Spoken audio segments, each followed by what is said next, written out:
ini Tuhan. Inilah kami Tuhan, hamba-hambamu Tuhan, murid-muridmu yang siap diberkati melalui ibadah kami pagi hari siang hari Bapa. Kami mau arahkan hati kami kepadamu Tuhan. Kami mau naikkan ucapan syukur kami kepadamu Tuhan, sebab Kau Allah yang ajaib dalam kehidupan kami, Allah yang luar biasa Kau Tuhan. Terima kasih Bapa, terima kasih Yesus, haleluya Tuhan.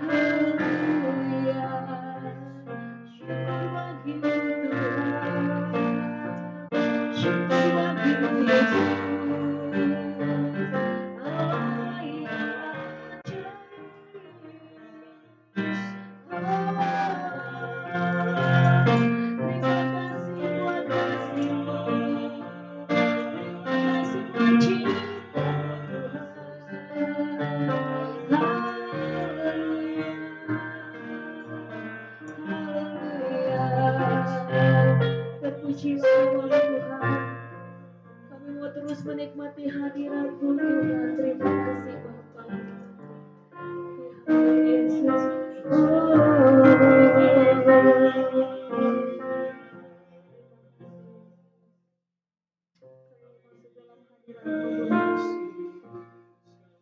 Kami mau menyembah Engkau Tuhan kami yang ajaib.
Bapak terima kasih Tuhan buat pagi hari ini, siang hari ini Tuhan.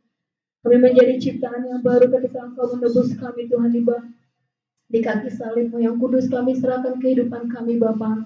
Kami bersyukur Tuhan buat siang hari ini kami ada di tempat ini untuk memuji menyembah Engkau Tuhan. Oleh karena itu Tuhan, biarlah satukan hati kami Bapa, untuk kami boleh bersuka cita memuji menyembah Engkau Tuhan, karena kami tahu Bapa, seberapa kami yang ada Tuhan hadir di tempat ini memberkati setiap kami Tuhan. Dan kami adalah umat pilihan-Mu Tuhan yang Kau tetapkan untuk memuji menyembah Engkau pada siang hari ini.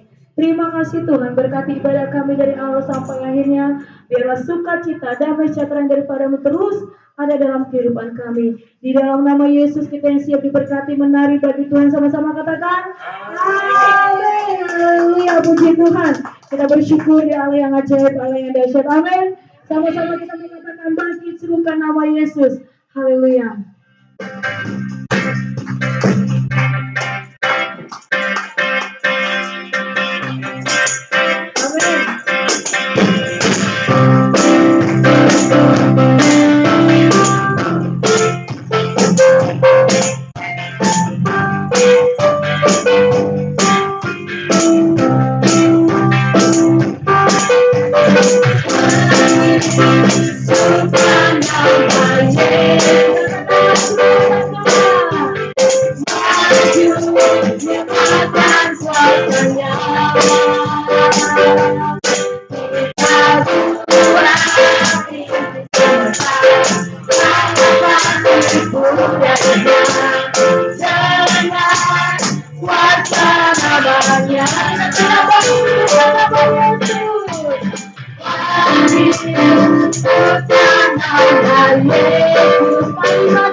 Ya Tuhan, terima kasih untuk kesetiaan yang telah memberikan kepada kami ya Tuhan. Inilah kami ya Tuhan. Kami percaya di mana satu dua orang berkumpul Engkau ada.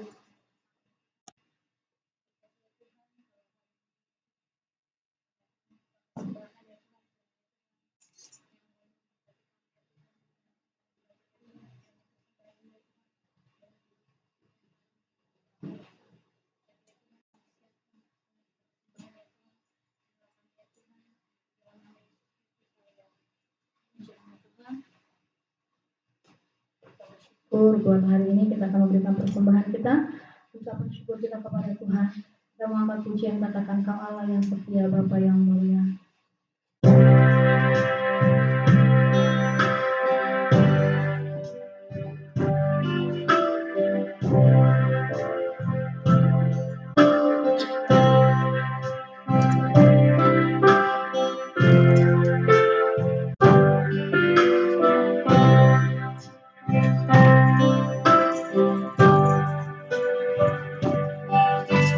Kau Allah yang setia.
Kami kembali rindu di sabda kebenaran firman-Mu, supaya hidup kami selalu diterangi Tuhan oleh kebenaran firman-Mu. Kami mengenal rancangan-rancangan-Mu, kehendak-Mu dalam hidup kami. Kami mengetahui janji-janji-Mu bagi setiap kehidupan kami Tuhan. Kami mau selalu dituntun, kami mau selalu diterangi hidup kami dengan kuat kuasa firman-Mu Tuhan. Oleh karena itu, kuduskan kami, sucikan kami, layakkan kami untuk ditaburi benih-benih kebenaran firman-Mu itu Tuhan.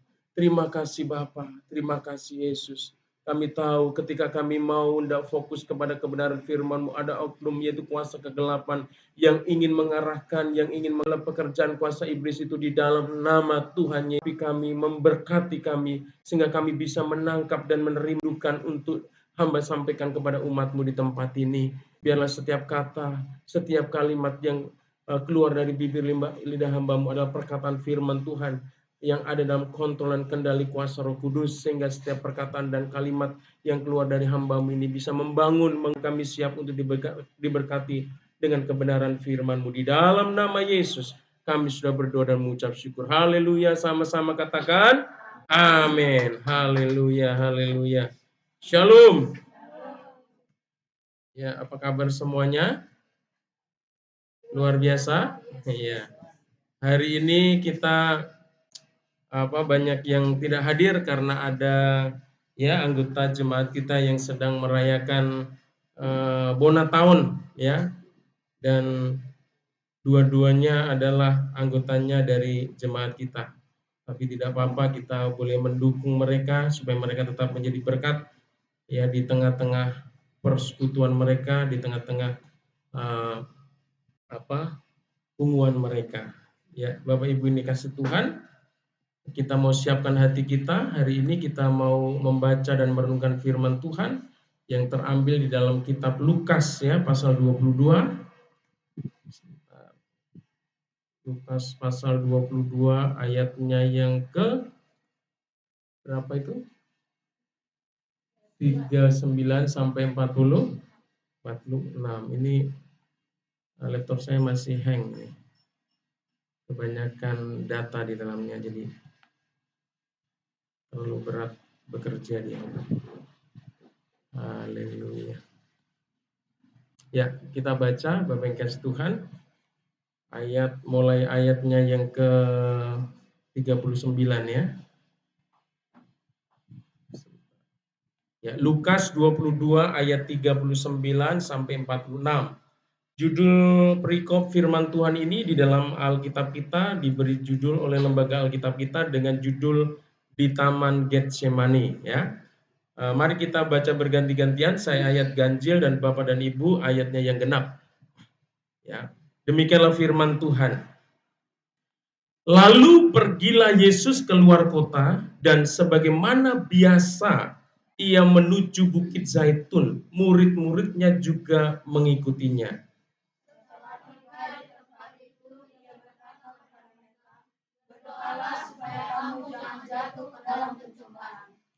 Kemudian ia menjauhkan diri dari mereka kira-kira sepelemparan batu jaraknya, lalu ia berlutut dan berdoa katanya, "Ya Bapakku, jikalau Engkau mau, ambillah cawan ini daripadaku, tetapi bukanlah kehendakku, melainkan kehendak-Mu yang terjadi."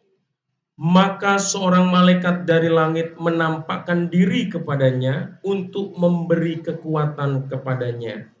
Ia sangat ketakutan dan makin bersungguh-sungguh berdoa. Keluhnya menjadi seperti titik-titik darah yang bertetesan ke tanah.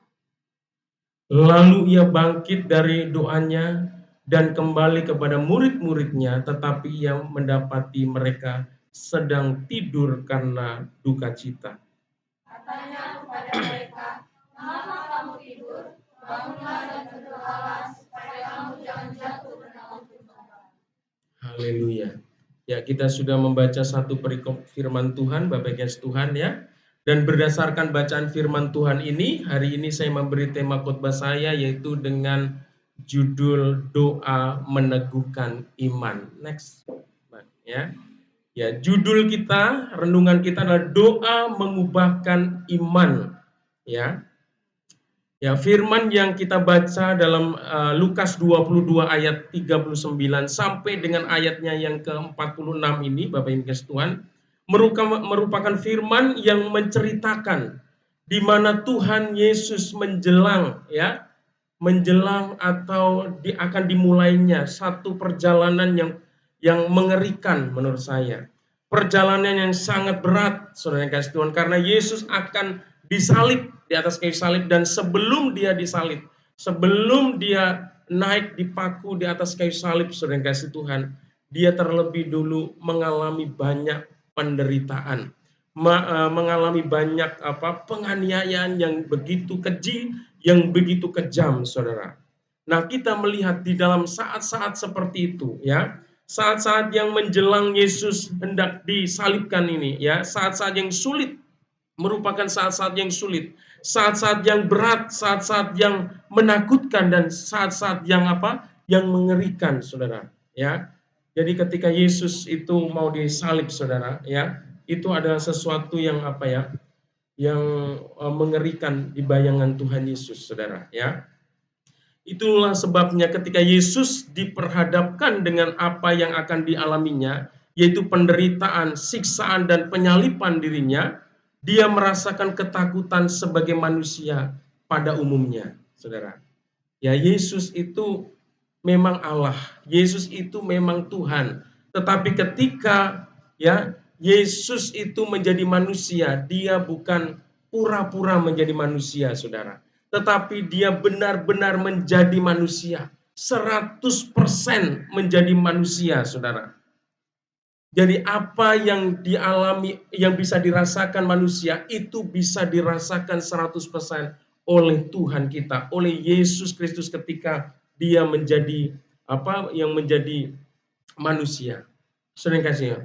Dan saya yakin dan percaya setiap kita juga kalau diperhadapkan kondisi atau situasi seperti Tuhan Yesus, kita sadar bahwa di depan sana akan ada penderitaan, di depan sana akan ada kengerian yang kita akan hadapi, saudara. Sebagai manusia kita tentunya akan mengalami ketakutan, sebagai manusia, saudara. Bagaimana tidak takut, saudara, ya. Dia ditangkap, dia dicambuk, dia dimahkotain duri, dia ditinju, dia diludahin, saudara. Dia ditendang, dia diejek, dia dihina, saudara. Dan dilecehkan sedemikian rupa. Saudara, tentu hal ini adalah sesuatu yang yang sangat-sangat menyakitkan bagi Yesus sebagai manusia, ya. Sekali lagi, Yesus, kita harus memahami bahwa Yesus itu adalah Tuhan. Yesus adalah Allah, tetapi ketika dia turun ke dunia ini, dia menjadi manusia, dia 100% menjadi manusia. Jadi apa yang dialami oleh manusia, dia bisa rasakan. Kalau manusia bisa sakit, saudara, dicubit sakit, Yesus pun dicubit sakit. Kalau dipaku sakit, Yesus juga mengalami hal yang sama. Ketika dicambuk, manusia bisa mengalami sakit, Yesus juga mengalami sakit. Jadi Yesus itu benar-benar mengalami itu semua sebagai manusia, saudara. Jadi ketika dia dicambuk dan dia mengerang itu bukan sedang acting, saudara, tapi benar-benar dia merasakan sakitnya dicambuk, sakitnya ditinju, sakitnya ditendang, sakitnya dimahkota duri. Itu benar-benar dia rasakan, saudara. Ya.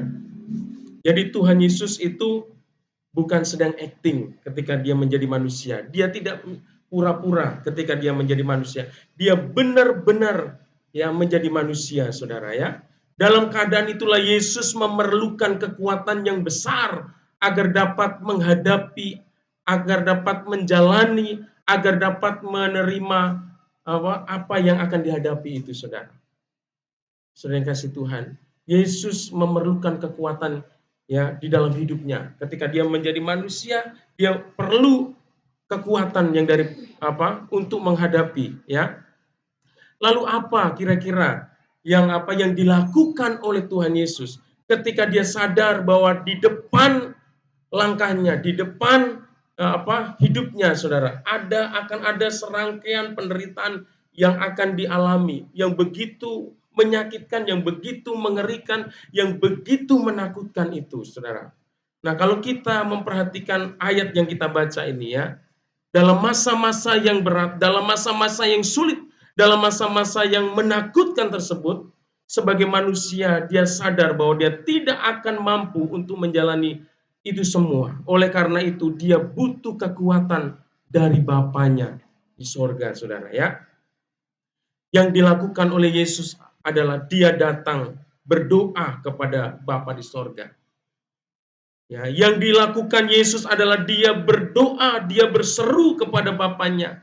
Dengan berdoa, dengan selalu mendekatkan dirinya kepada Tuhan, kepada Bapaknya, dia melekatkan dirinya pada Bapa. Ia mendapatkan kekuatan yang baru, ya, yang memampukan, yang menyanggupkan dia untuk melakukan kehendak Bapa, untuk menghadapi, ya, tadi penderitaan-penderitaan yang akan dia alami dalam hidupnya, saudara yang kasih Tuhan. Ya, demikian halnya dengan kita, saudara. Sebagai anak-anak Tuhan, sebagai orang percaya, kita lihat di slide, saudara, ya. Ketika menghadapi pergumulan, ya, kita berseru kepada Tuhan.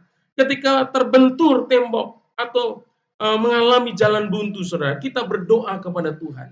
Intinya apa? Pada segala waktu kita harus berdoa, saudara. Dan apa? Doa ini adalah menjadi satu gaya hidup yang dimiliki oleh Tuhan Yesus, saudara. Kalau kita melihat di dalam ayatnya yang pertama tadi, saudara, ya, kita lihat, ya, sebentar. Di ayatnya yang pertama tadi, ayat 39. Firman Tuhan katakan begini. Lalu pergilah Yesus keluar kota, dan sebagaimana biasa ia menuju bukit Zaitun, ya. Apa yang menjadi kebiasaan yang dilakukan oleh Tuhan Yesus saat ada di bukit Zaitun, yaitu dia berdoa bersama murid-muridnya, saudara. Ya, jadi doa itu bukan hanya pada saat dia mengalami satu pergumulan, dalam segala aspek kehidupannya, di dalam segala apa yang mau dikerjakannya, Tuhan Yesus selalu berdoa. Ya, Yesus selalu berdoa kepada Bapa yang di sorga, saudara. Dia selalu berkomunikasi dengan Tuhan. Dia selalu membangun hubungan dengan Bapaknya di sorga, saudara, ya. Ya, mengapa kita harus berdoa kepada Tuhan, ya? Bapak Ibu yang dikasih Tuhan, ada beberapa alasan mengapa kita perlu selalu berdoa kepada Tuhan, ya. Yesus saat dia menjadi manusia, dia memberi teladan. Yesus memberikan satu contoh. Yesus memberikan perintah juga kepada murid-muridnya bagaimana supaya mereka bertekun, mereka berjaga-jaga dalam doa kepada Tuhan. Supaya apa? Supaya mereka tidak jatuh. Artinya supaya mereka tidak mengalami kekalahan di dalam menghadapi pencobaan yang mereka sedang hadapi, saudara, ya. Dan berikut ini adalah alasan mengapa kita perlu berdoa kepada Tuhan. Nah, sebagai orang Kristen, saudara, ya, mungkin doa itu adalah sesuatu yang tidak asing dalam dalam pendengaran kita. Tetapi doa ini bukan hanya sekedar diketahui, tapi harus menjadi satu kehidupan bagi setiap kita, saudara. Ya, bukan sebuah pengetahuan yang harus kita ketahui, tetapi harus menjadi satu kehidupan, menjadi lifestyle, menjadi gaya hidup kita sebagai orang percaya, supaya kita benar-benar mengalami kuasa doa itu, saudara. Kita mengalami kuasa Tuhan di dalam hidup kita, ya. Alasan pertama mengapa kita perlu senantiasa berdoa, ya. Alasan pertama mengapa kita perlu tekun berdoa kepada Tuhan adalah karena pencobaan tidak pernah sirna dalam hidup kita. Kita ini harus sadari, saudara, selama kita ada di dalam kehidupan ini, saudara, menjalani kehidupan ini, pencobaan tak pernah sirna dari kehidupan kita, saudara. Ya, kita lihat ayatnya dulu. Next, Bang. Ayat 40. Tolong salah satu kita baca. Salah satu minta tolong bacain.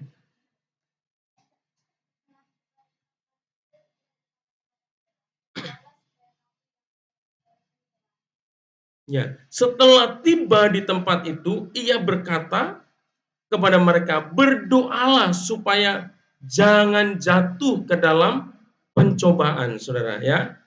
Alkitab, firman Tuhan ini mengingatkan, Yesus mengingatkan kepada murid-muridnya supaya apa? Supaya mereka berdoa, supaya mereka tidak jatuh ke dalam pencobaan. Artinya bukan jatuh dalam pencobaan ini bukan berarti tidak mengalami pencobaan, saudara.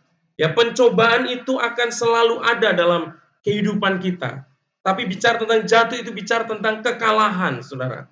Kita dikalahkan dengan pencobaan-pencobaan yang kita hadapi, saudara. Ya, kita sebagai orang percaya, kita harus menyadari, saudara, ya. Sekalipun kita ini sudah menjadi percaya kepada Tuhan Yesus Kristus, ya, tidaklah ada jaminan kita tidak akan mengalami pencobaan atau ujian dalam kehidupan kita. Ya, ujian akan selalu kita alami dalam perjalanan kehidupan iman kita, Saudara. Ya, kepada Tuhan. Ya, dikatakan di slide tadi, coba sebelumnya, Bang. Ya, di situ kan pencobaan adalah hal yang disebut Yesus sebagai hal yang selalu ada dan menjadi tantangan bagi setiap manusia. Jadi Yesus sendiri menyebutkan, Saudara, bahwa pencobaan itu akan selalu ada, Saudara. Oleh karena itu kita sebagai orang percaya ya bukan berdoa untuk meniadakan cobaan, tetapi kita harus berdoa supaya kita diberikan kemenangan untuk setiap pencobaan yang kita alami. Amin. Saudara yang kasih Tuhan, coba bayangkan Saudara Yesus ya saja mengalami pencobaan atau mengalami ujian, apalagi kita sebagai manusia biasa. Suka tidak suka ya, kita mau tidak mau, kita pasti akan mengalami ujian dalam hidup ini. Siap gak siap Saudara, kita akan mengalami ujian. Kita nggak usah takut Saudara ketika ada ujian, ada cobaan datang dalam hidup kita Saudara. Yang perlu kita siapkan adalah bagaimana kita selalu punya hubungan dengan Tuhan. Kita memiliki kehidupan doa ya secara pribadi maupun kehidupan doa secara bersama-sama, kita saling mendukung satu dengan yang lain, saling mendoakan supaya kita bisa dikuatkan, bahkan bisa memenangkan di dalam setiap cobaan, Saudara. Jadi ketika kita mengalami ujian, mengalami cobaan, kita jangan pernah berkata bahwa Tuhan itu tidak mengasihi saya.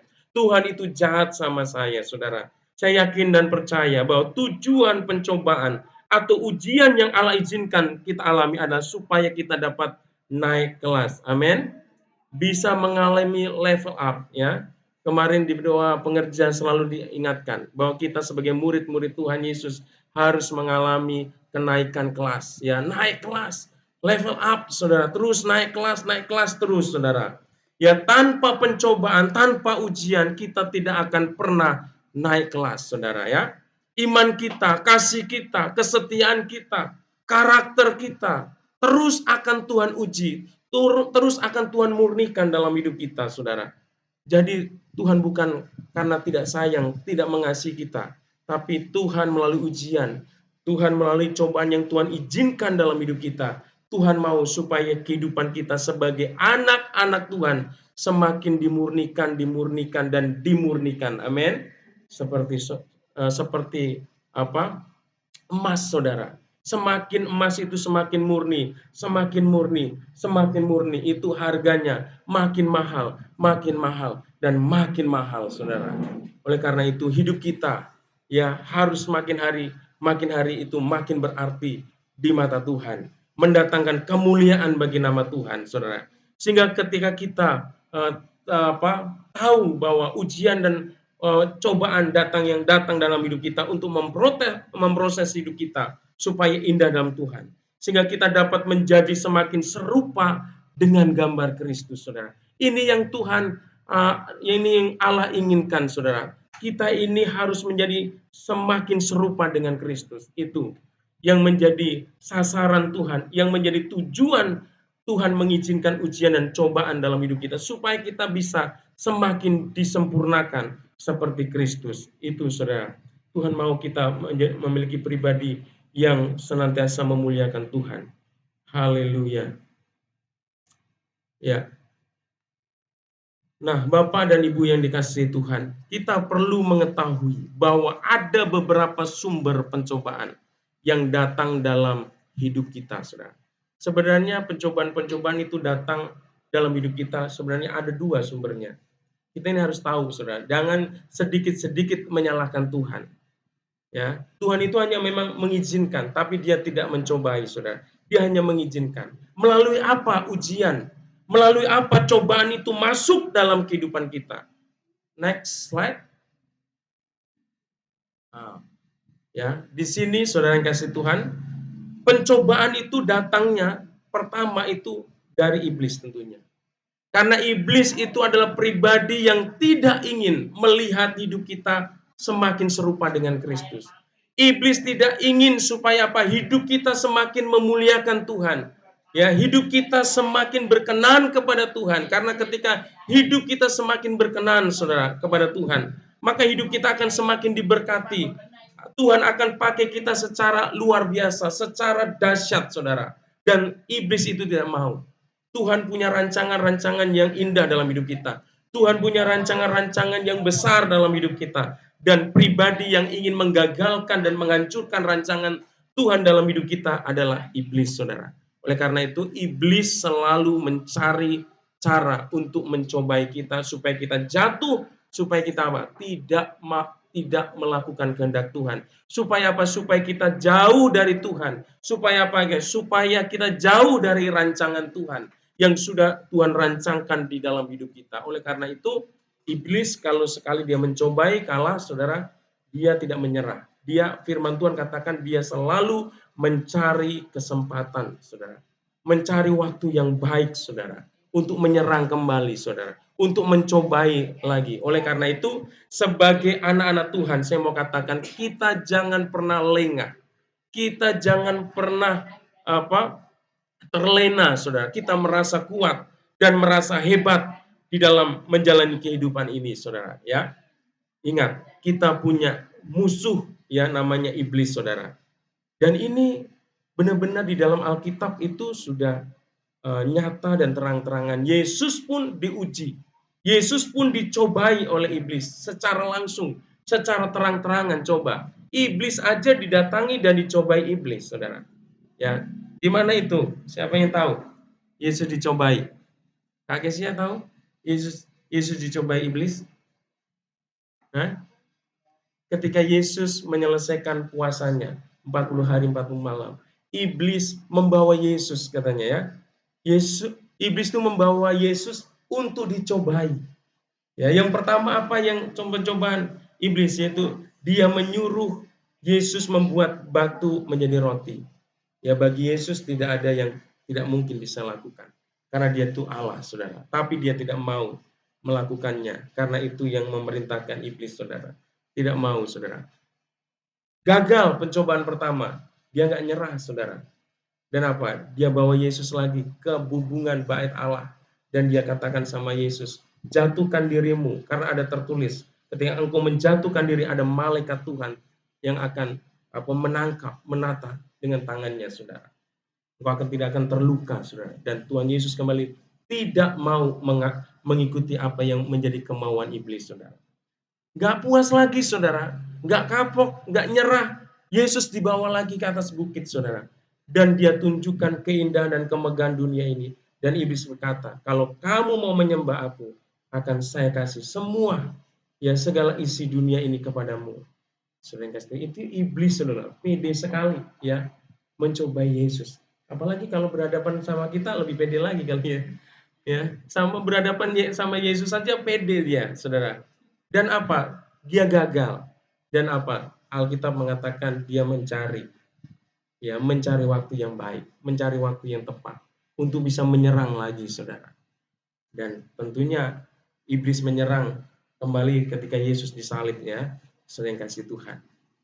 Nah, itu pencobaan, sumber pencobaan yang pertama adalah iblis, bukan dari Tuhan, saudara. Tapi Tuhan izinkan, saudara. Tapi Tuhan izinkan, saya yakin dan percaya Tuhan tidak mau kita kalah dengan ujian atau cobaan yang sedang kita alami. Amin.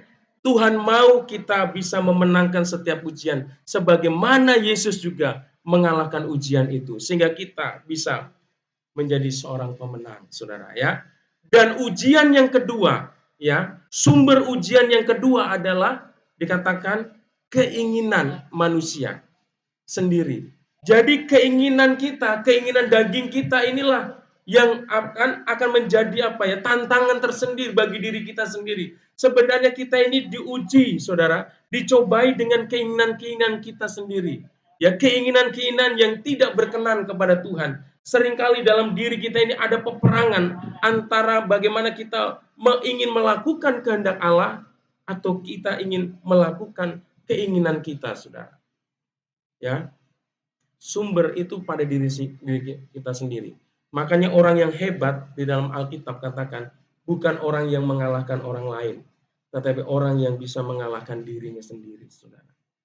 Ya, oleh karena itu kita harus mengenali pencobaan itu, ya. Yang pertama, kita memiliki musuh yang selalu merencanakan kehancuran kita, yaitu iblis. Tetapi ada pencobaan yang tidak kalah penting, ya tidak kalah hebatnya, itu bersumber dari diri kita sendiri. Oleh karena itu firman Tuhan mengatakan kita harus mematikan manusia lama kita, saudara. Ya, keinginan daging kita yang bertentangan dengan kebenaran firman Tuhan. Tujuannya apa sih iblis tadi mencobai kita, ya? Tujuannya supaya apa? Supaya iblis bisa membawa kita menjauh dari pusat rencana Allah dalam hidup kita.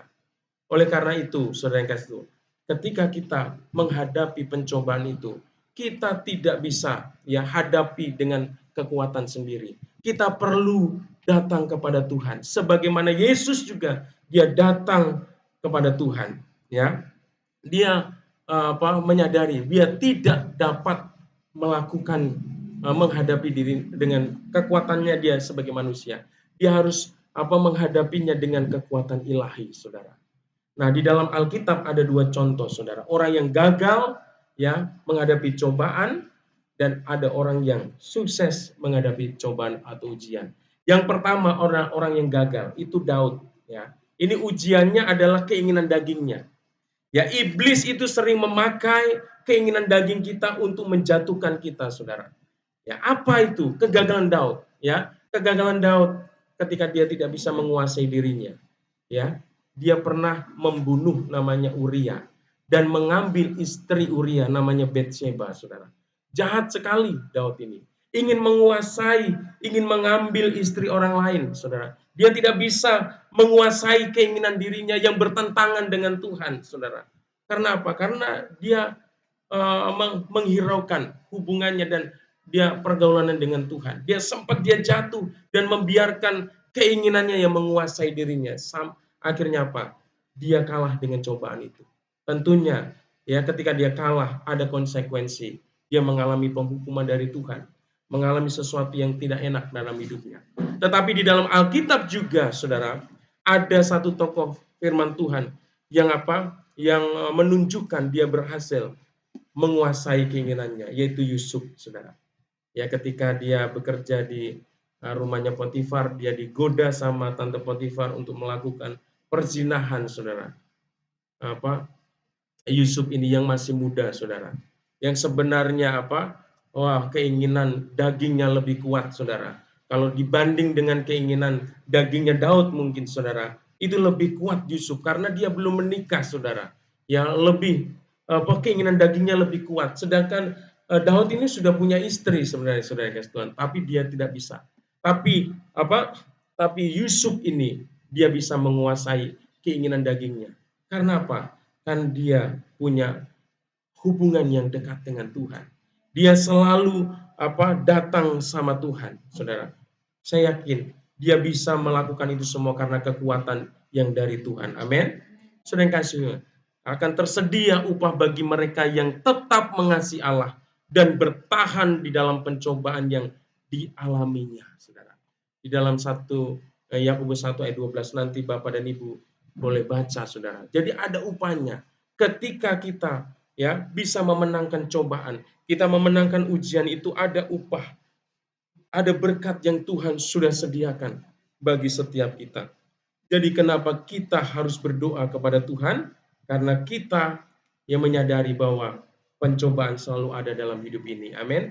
Kita nggak bisa hadapi dengan kekuatan kita sendiri. Kita perlu, saudara, persekutuan dengan Tuhan. Kita perlu terus melekat dengan sumber kekuatan itu. Ya, seperti Yesus. Ya, sehebat apapun penderitaan, sengeri apapun hal yang akan dijalani, dia tetap memiliki kekuatan untuk menghadapinya. Karena apa? Karena ada kekuatan yang Tuhan alirkan di dalam kehidupannya, saudara. Dan hal yang kedua, alasan yang kedua. Ya, mari kita lihat dalam Lukas pasal 22 ayat 42 dulu. Kita baca, saudara. Ya, Lukas.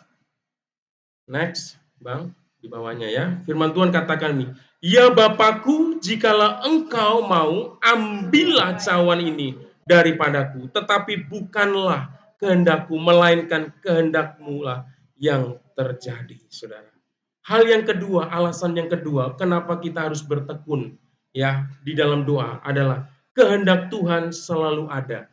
Jadi, saudara yang kasih Tuhan, Ya, salah satu tujuan lain dalam berdoa adalah untuk menemukan apakah kehendak Tuhan atas hidup kita sebagai anak-anak Tuhan.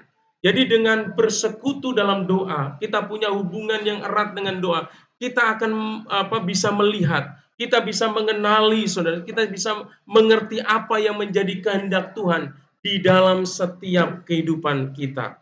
Bapak Ibu yang dikasih Tuhan, di dalam setiap kehidupan umat yang telah ditebus oleh Allah, ya, Allah memiliki kehendak yang harus dilakukan oleh setiap umat tebusannya. Jadi setiap kita yang ditebus, yang sudah ditebus oleh Tuhan, Tuhan itu punya kehendak yang ingin kita lakukan dalam hidup kita.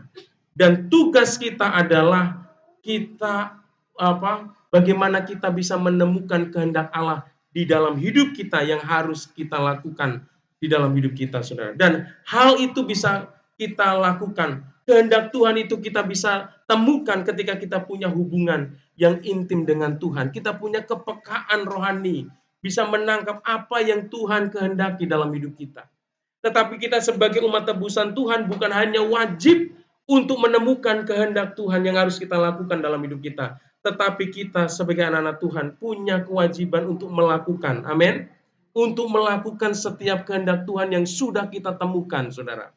Untuk apa kita hanya mengerti, mengetahui kehendak Tuhan yang harus kita lakukan, tetapi tidak kita lakukan di dalam kehidupan kita, itu menjadi sia-sia, saudara. Karena hanya orang yang melakukan kehendak Bapa itu yang akan dikenan oleh Tuhan, saudara.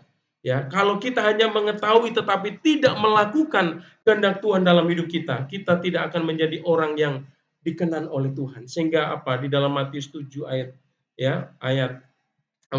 Matius pasal 7 dikatakan, ya, kenyalah engkau membuat segala kejahatan karena engkau tidak melakukan segala yang aku perintahkan.